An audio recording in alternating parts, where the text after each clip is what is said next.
नमस्कार, હું Shailesh Patel, Vijaynagar higher secondary school Naranpura. આજે આપણે ચેપ્ટર 3માં વિદ્યુત પ્રવાહની ઉષ્મી અસરો વિશે અભ્યાસ કરીશું. એમાં સૌપ્રથમ પ્રશ્ન નંબર 1,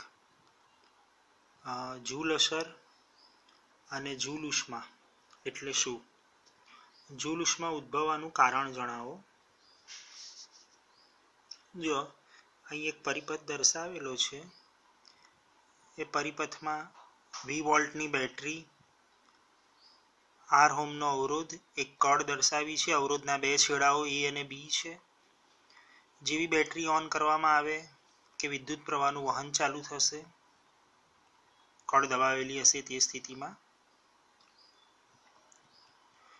જો કોઈ પણ વાહક તારમાંથી જ્યારે વિદ્યુત પ્રવાહનું વહન થાય અથવા તો જ્યારે વિદ્યુત પ્રવાહ કોઈ પણ વાહક તારમાંથી જ્યારે વિદ્યુત પ્રવાહ વહેડાવતા મળતી ઉષ્મા ઉર્જાને આપણે જૂલ ઉષ્મા કહીએ છીએ.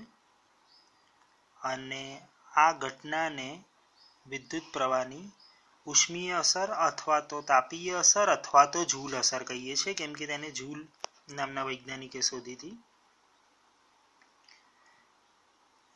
જો અવરોધ R અને V ટર્મિનલ વોલ્ટેજ વાળી બેટરી જોડતા તેમાંથી વિદ્યુત પ્રવાહ I બિંદુ A થી B તરફ વહે છે.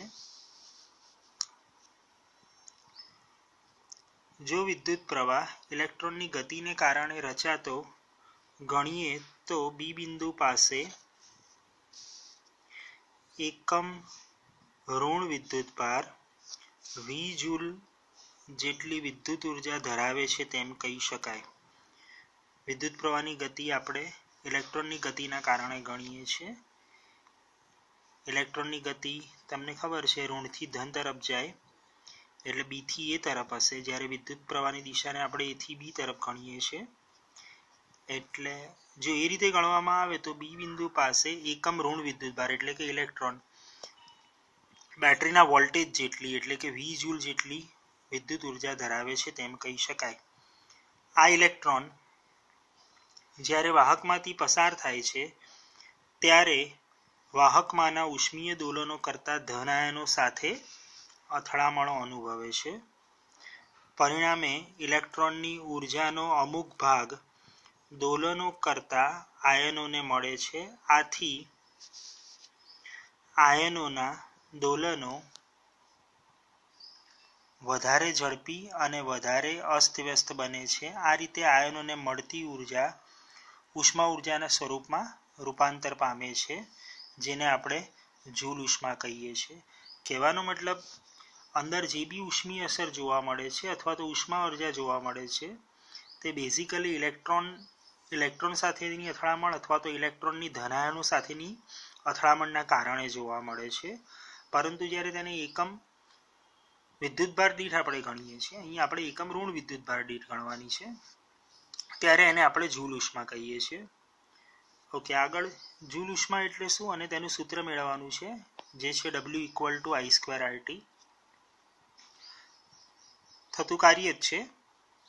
જો વ્યાખ્યા પહેલા તો કે વાહકમાં વિદ્યુત પ્રવાહ વહેડાવતા મળતી ઉષ્મા ઉર્જાને જૂલ ઉષ્મા કહે છે અને આ ઘટનાને જૂલ અસર અથવા તો વિદ્યુત પ્રવાહની તાપીય અસર, ઉષ્મીય અસર કહે છે. સૌથી પહેલા આપણે જૂલનો નિયમ જોઈએ. જો વાહકના બે છેડા વચ્ચે વિદ્યુત સ્થિતિમાનનો તફાવત V વોલ્ટ હોય, જે અહીં છે તમને ખબર છે, આ બે છેડાઓ વચ્ચેનો વિદ્યુત સ્થિતિમાનનો તફાવત V વોલ્ટ છે. જો વાહકના બે છેડા વચ્ચે વિદ્યુત સ્થિતિમાનનો તફાવત V વોલ્ટ હોય તો T સમયમાં વાહકમાંથી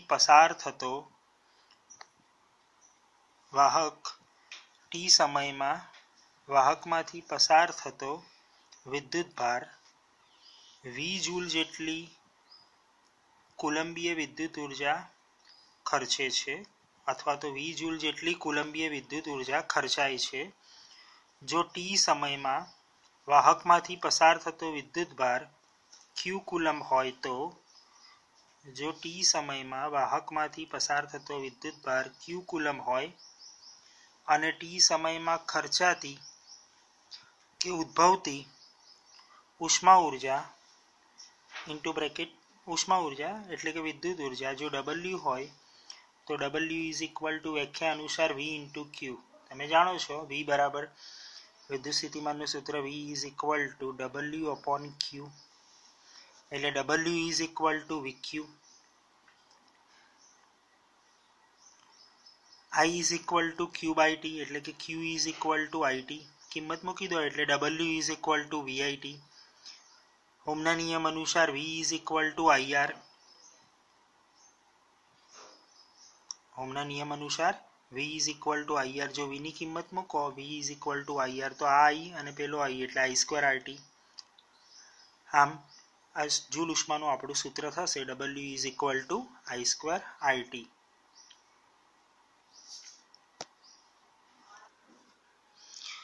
જો હવે પ્રશ્ન નંબર 3, જૂલ ઉષ્માનું W equal to I square RT સૂત્ર મેળવી જૂલનો નિયમ સમજાવો. પહેલા જૂલનો નિયમ જોઈ લઈએ. જો વાહકના બે છેડા વચ્ચેનો વિદ્યુત સ્થિતિમાનનો તફાવત વી વોલ્ટ હોય તો વાહકમાંથી પસાર થતા જો વાહકના બે છેડા વચ્ચે વિદ્યુત સ્થિતિમાનનો તફાવત વી વોલ્ટ હોય તો વાહકમાંથી પસાર થતા એકમ કુલંબ વિદ્યુતભાર દીઠ એકમ કુલંબ વિદ્યુતભાર એટલે કે 1 કુલંબ વિદ્યુતભાર દીઠ વી જૂલ જેટલી વિદ્યુત ઉર્જા ખર્ચાય છે. જો ટી સમયમાં વાહકમાંથી પસાર થતો વિદ્યુતભાર ક્યુ કુલંબ હોય તો ટી સમયમાં ખર્ચાતી કે ઉદ્ભવતી ઉષ્મા ઉર્જા that is W is equal to VQ, I is equal to Q by T એટલે Q is equal to IT અને V is equal to IR, W equal to VIT જે આપણે અગાઉ મેળવ્યું આપણે V ની જગ્યાએ IR મૂકી દો એટલે I સ્ક્વેર RT. ઓકે, અહીં સુધી તો આપણે મેળવેલું જ છે. હવે આપણને ખબર છે કે પાવર ઇઝ ઇક્વલ ટુ ઉર્જા ભાગ્યા સમય, એટલે ઉર્જાનું આ જે સૂત્ર છે અને સમય વડે આપણે ભાગીએ એટલે P equal to I square R. આમ એકમ સમયમાં વપરાતી વિદ્યુત ઉર્જા અથવા તો ઉત્પન્ન થતી ઉષ્મા ઉર્જા એકમ સમયમાં, બરાબર સમજજો મિત્રો, એકમ સમયમાં વપરાતી વિદ્યુત ઉર્જા એટલે કે ઉત્પન્ન થતી ઉષ્મા ઉર્જા, કેમ કે વિદ્યુત ઉર્જાનું શેમાં રૂપાંતર થાય છે? ઉષ્મા ઉર્જામાં. એટલે જ્યારે વિદ્યુત ઉર્જાનો વ્યય થાય એટલે ઉષ્મા ઉર્જા ઉત્પન્ન થઈ એવું કહી શકો તમે. તો તે થશે તમારી P is equal to W upon T એટલે કે P equal to I square R. વાહકનો ઓહમિક અવરોધ આર અને વી ઉપર આધારિત નથી. તમે જુઓ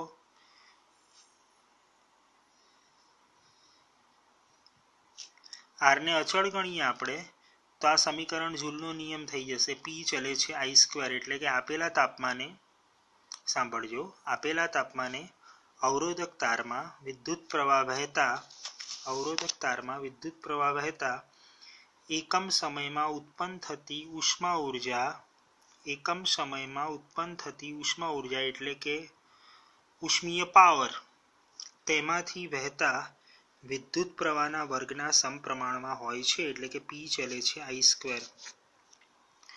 જનરલી આપણે ઉષ્મા ઉર્જાને કેલેરીમાં માપતા હોઈએ છીએ, વિદ્યુત ઉર્જાને જૂલમાં માપતા હોઈએ છીએ. એટલે આ જે આવ્યું એ ખરેખર જોવા જઈએ તો જૂલ સંબંધમાં સૂત્ર આવ્યું. જો તમારે કેલેરીના સંબંધમાં સૂત્ર મેળવવું હોય તો આ જે આવી આપણી ઉર્જા W equal to I square RT, ઉર્જાની વાત કરીએ છીએ અત્યારે, ભાગ્યા જૂલનો અચળાંક કરો. તમને ખબર છે જૂલનો અચળાંક 4.2 જૂલ પ્રતિ કેલેરી. તો જે તમને ઉષ્મા મળશે એ કેલેરીમાં મળશે. કેલેરીમાં મળતી ઉષ્માને આપણે સ્પેશિયલ સિમ્બોલ આપી શકીએ H. એટલે કે જો તમારે જૂલમાંથી કેલેરીમાં ફેરવી હોય તો બહુ સિમ્પલ છે, જૂલના અચળાંક વડે ભાગી નાખો.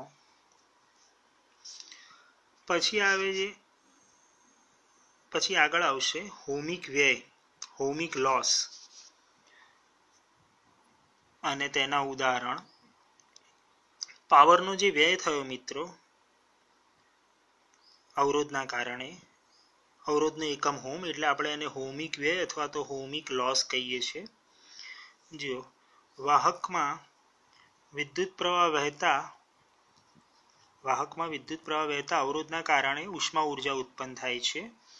આ ઉદ્ભવતી ઉષ્મા એ અનિવાર્ય ઘટના છે. મોટાભાગના કિસ્સામાં અનિચ્છનીય પણ છે, એટલે કે આપણે ના ઈચ્છતા હોય તો પણ ઉત્પન્ન થાય છે, કારણ કે વિદ્યુત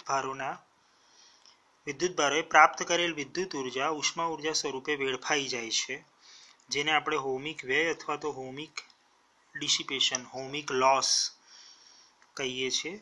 ઉદાહરણ તરીકે ઘરમાં ઉપરની ટાંકીમાં પાણી ચડાવવા માટે મોટર ચાલુ કરીએ ત્યારે વપરાતા વિદ્યુત પાવરમાંથી અમુક પાવર વ્યવહારમાં ઘણો મોટો ઉષ્મા ઉર્જામાં રૂપાંતર પામી વેડફાઈ જાય છે.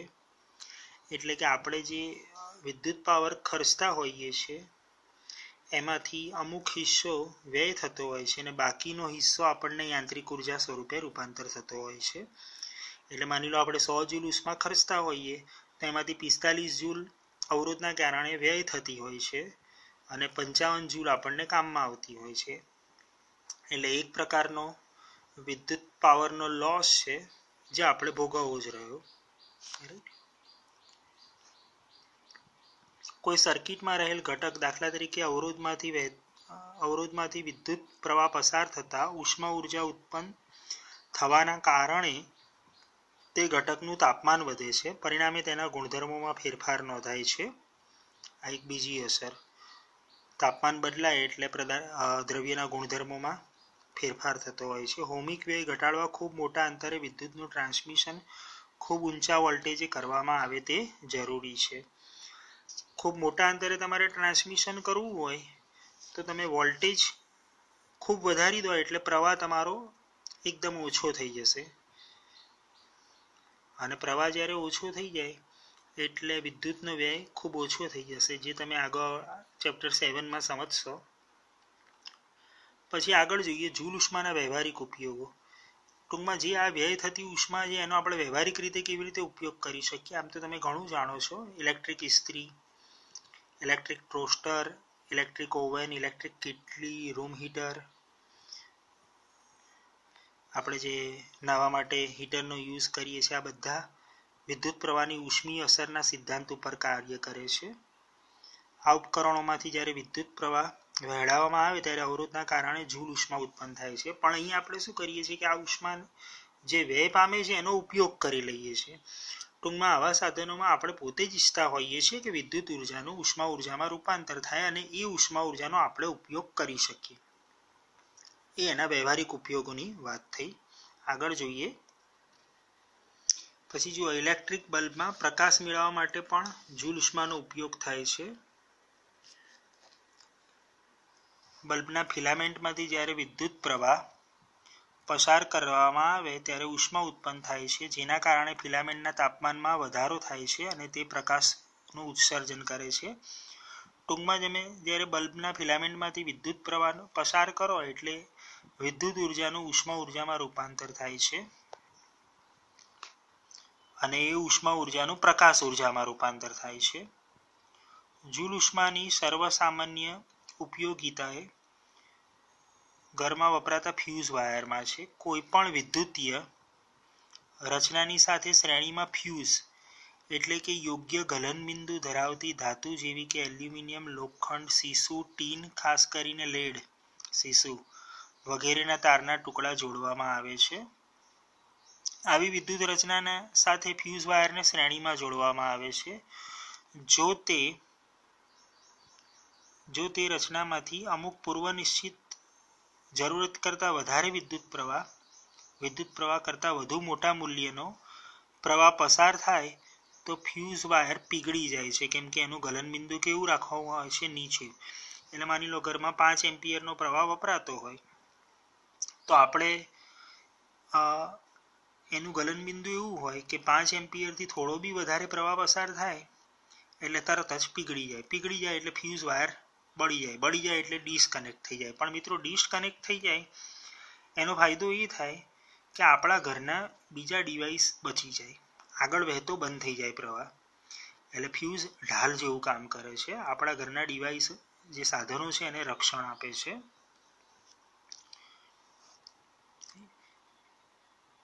આમ ફ્યુઝ વાયર વધુ અવરોધ અને નીચું ગલનબિંદુ ધરાવતો હોવો જોઈએ. એટલે આ થઈ જૂલ અસરની વ્યવહારિક ઉપયોગિતા.